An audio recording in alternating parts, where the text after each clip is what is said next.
दोस्तों, अगर कोई व्यक्ति अपने रिश्तेदार से गिफ्ट लेता है तो उस पे कोई टैक्स नहीं लगता है। तो बजट 25 आ जाने के बाद 1 अप्रैल 2025 से आप किस रिश्तेदार से गिफ्ट ले सकते हैं ताकि आपको इनकम टैक्स ना लगे, इसके बारे में इस वीडियो में डिटेल में डिस्कशन करेंगे। तो आप इस वीडियो को अंत तक ज़रूर देखें और सभी लोगों के साथ शेयर भी करें। दोस्तों, आप रेगुलर अपडेट के लिए हमारी WhatsApp channel CA Satbir Singh को सब्सक्राइब कर लें। क्यूआर कोड स्क्रीन पे भी दिया गया है, कमेंट में पिन किया गया है ताकि आपको इनकम टैक्स के रेगुलर अपडेट आपके मोबाइल पे ही मिलते रहें। क्योंकि इनकम टैक्स दिन ब दिन बदल रहा है और इनकम टैक्स की कंप्लायंस मुश्किल होती जा रही है। इसके लिए आपके लिए ज़रूरी है कि आप इनकम टैक्स के अपडेट से अपने आप को अवगत रखें। रेगुलर अपडेट के लिए CA Satbir Singh YouTube channel subscribe कर लें और नोटिफिकेशन बेल भी प्रेस कर दें। इनकम टैक्स एक्ट के अंतर्गत यदि आप अपने रिश्तेदार से पैसा लेते हैं तो आपको इनकम टैक्स नहीं देना होता गिफ्ट के ऊपर। लेकिन दोस्तों, हर व्यक्ति आपका रिश्तेदार नहीं होता है। इसके लिए इनकम टैक्स एक्ट में बताया गया है कि कौन से व्यक्ति आपके रिश्तेदार माने जाएंगे और कौन से नहीं माने जाएंगे। तो चलिए दोस्तों, समझते हैं। क्योंकि पैसे की ज़रूरत पड़ती रहती है और रिश्तेदार से पैसा का लेन देन होता रहता है, इसलिए इस वीडियो में हम डिस्कस करेंगे कि कौन से व्यक्ति हैं जो कि आपके रिश्तेदार माने जाएंगे और कौन से हैं जो कि नहीं माने जाएंगे। तो इसलिए आपको बहुत ध्यान रखना है, otherwise income tax department penalty भी लगा सकता है यदि आप इनकम टैक्स के रूल को कंप्लाई नहीं करते हैं। तो चलिए दोस्तों, सबसे पहले समझते हैं कि यदि कोई व्यक्ति है, मान लीजिए मिस्टर राहुल है, तो उसके रिश्तेदार कौन से माने जाएंगे। दोस्तों, सबसे पहले उसकी माता है। यदि वो अपनी माता से कोई गिफ्ट लेता है तो उस पर टैक्स नहीं लगेगा, भले ही वो 50,000 से ज़्यादा है। इसके अलावा जो आपके मामा है, यानी कि आपकी मम्मी के भाई, उनसे भी यदि आप गिफ्ट लेते हैं तो वो भी आपके रिश्तेदार माने जाते हैं, कोई टैक्स नहीं लगता है। दोस्तों, अगर आप अपनी मामी से, यानी कि मम्मी के जो भाई हैं उनकी पत्नी से गिफ्ट लेते हैं तो भी कोई टैक्स नहीं लगता है। इसके अलावा यदि आप माँ की सिस्टर से, यानी कि अपनी मासी जी से कोई पैसा लेते हैं तो आपको इनकम टैक्स नहीं देना होता है, ये गिफ्ट अगर आप लेते हैं। इसके अलावा यदि आप मौसा जी से, यानी कि आपकी मम्मी की जो बहन है, उनके जो पति हैं, उनसे पैसा लेते हैं गिफ्ट के तौर पे, तो उस पे भी इनकम टैक्स नहीं लगता क्योंकि रिलेटिव आते हैं। तो यहाँ पे आप एग्जांपल देख लीजिए, राहुल की माता जी पूजा है, पूजा के भाई का नाम है राम और बहन का नाम है पायल। तो यहाँ पे राहुल यहाँ पे गिफ्ट ले सकता है पूजा से, यानी कि अपनी माता जी से, या फिर अपने मामा जी से यानी कि राम से, या फिर मामी से यानी कि जो राम की वाइफ है, या फिर वो अपनी मासी जी से गिफ्ट ले सकते हैं, उनके पायल से, या फिर वो गिफ्ट ले सकते हैं अपने मास्टर जी से, यानी कि पायल के हस्बैंड से। इस प्रकार दोस्तों, मामा और मामी, मासी या फिर मौसा आपके रिश्तेदार हैं, लेकिन मामा और मामी के बच्चे या फिर मौसा और मौसी के बच्चे आपके रिश्तेदार नहीं हैं, आप उनसे गिफ्ट नहीं ले सकते। चलिए दोस्तों, अगली डेफिनेशन की तरफ जाते हैं। यदि इंडिविजुअल अपने पिता से कोई गिफ्ट लेता है तो वो भी एग्जम्प्ट होती है, क्योंकि फादर से कोई गिफ्ट ली हुई रिलेटिव के अंतर्गत आती है तो एग्जम्प्ट है। इसी प्रकार यदि पिता के भाई से आप कोई गिफ्ट लेते हैं या फिर पिता के भाई की पत्नी से, यानी कि अपने ताया या ताई या चाचा या चाची से कोई गिफ्ट लेंगे तो उसे भी एग्जम्प्ट माना जाएगा। या फिर आप अपने पिता की बहन से, यानी कि अपनी बुआ से, या फिर अपने पिता की बहन के पति से, यानी कि अपने फूफा से कोई गिफ्ट लेंगे तो उसे भी एग्जम्प्ट माना जाएगा।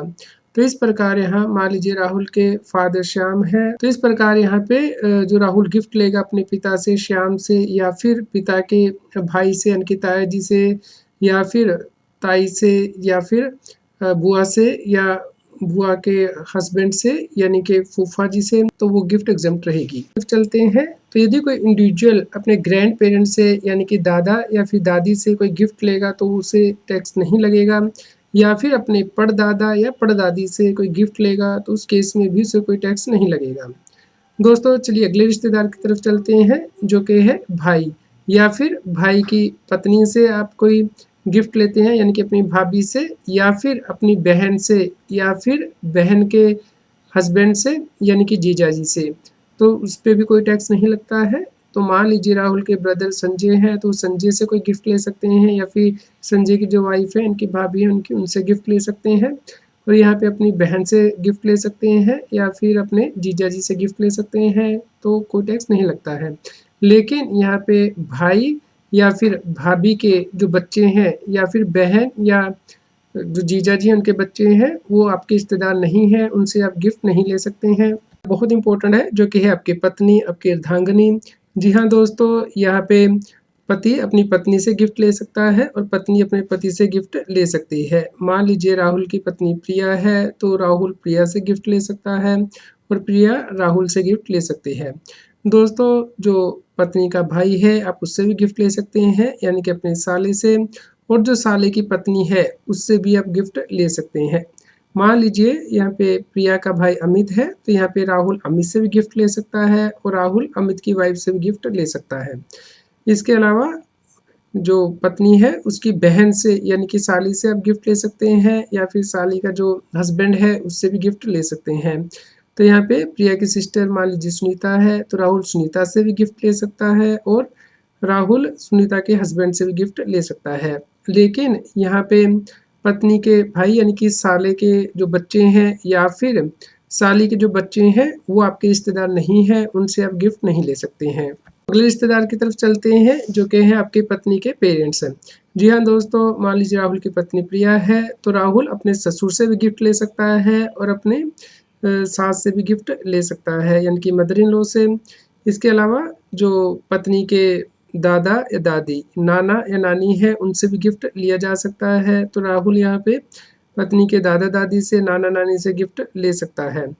इसके अलावा पत्नी के जो परदादा, परदादी, परनाना, परनानी है, उनसे भी गिफ्ट लिए जा सकते हैं। तो चलिए दोस्तों, अगले रिश्तेदार की तरफ बढ़ते हैं। तो यदि पत्नी के बच्चे हैं तो उनसे गिफ्ट लिया जा सकता है, या फिर बच्चों की जो आगे पत्नी है उनसे भी गिफ्ट लिया जा सकता है, या फिर आपके खुद के बच्चे हैं उनसे आप गिफ्ट ले सकते हैं, या फिर उन बच्चों की जो पत्नी है उनसे आप गिफ्ट ले सकते हैं, यानी कि अपनी पुत्रवधू से।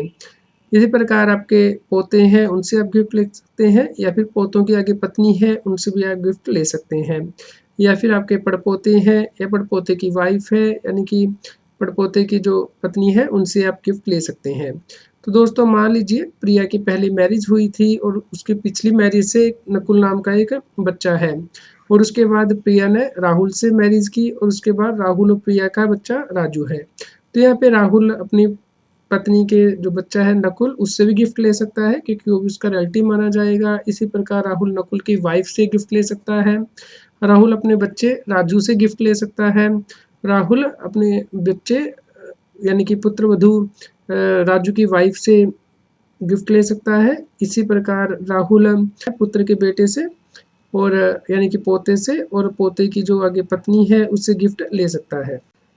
तो इस प्रकार दोस्तों कुछ रिलेटिव हैं जो कि असल में तो आपके रिलेटिव होते हैं, लेकिन इनकम टैक्स एक्ट के अकॉर्डिंग वो आपके रिश्तेदार नहीं माने जाते हैं, उनसे आप गिफ्ट नहीं ले सकते हैं। जैसे कि चाचा चाची के बच्चे, ताया ताई के बच्चे, बुआ फूफा के बच्चे, मौसा मौसी के बच्चे, मामा मामी के बच्चे, या फिर आपके पड़ोसी, आपके दोस्त, आपका बॉयफ्रेंड, आपकी गर्लफ्रेंड, ये आपके रिश्तेदार नहीं है, इनसे आप गिफ्ट नहीं ले सकते हैं इनकम टैक्स एक्ट के अंतर्गत। और अगर आप 50,000 रुपये से ज़्यादा का गिफ्ट एक साल में लेते हैं, जो व्यक्ति आपके रिलेटिव नहीं है, तो वो टैक्सेबल होता है इनकम टैक्स एक्ट के अंतर्गत।